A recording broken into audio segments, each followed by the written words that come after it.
One of the most important things that I like to stress is using just 2/8ers. And by 2/8ers, I mean you just have 1/8er on each daisy chain. You have 2/8ers total. And the whole time, you've just got your daisy chain attached to the 8er, and you're moving like that. The reason I don't like to have 4/8ers is if you have a 4/8er setup where you have 2/8ers on each side, you have way more cluster. And what happens over time is they intertwine when you're moving them back and forth. You end up with these kind of giant messes that you then have to take apart to kind of clear. And you spend a lot of your time dealing with clusters instead of moving efficiently. Another big thing that you run into is what do you do with all these 8ers when you want to kind of just bust off on 30 feet of 5/7 free moves? You have this, suddenly you have this giant cluster of stuff that you then have on the side of you. If you're in a chimney, it gets in the way. So it's really important to streamline and just have 1/8er on each side,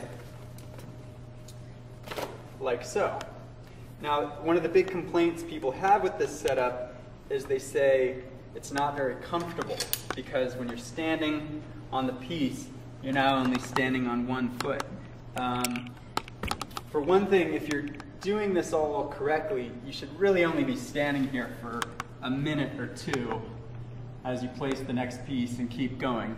The one exception where I could see this being an issue is if you're doing really hard aid like A4 and you're replacing lots and lots of copperheads.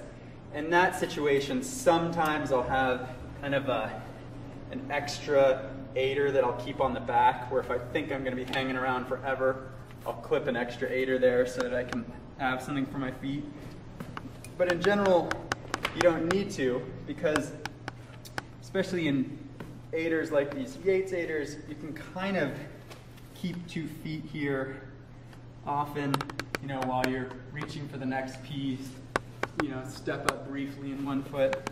Another trick you can do is you can kind of take your foot, and you have your foot in the 8er, and then you take the heel of the other foot and kind of stick your feet together like that.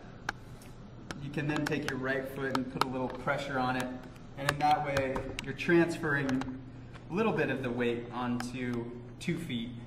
You still have, maybe 70 or 80% on the foot that's in the 8er, but the other foot's, taking maybe 20%.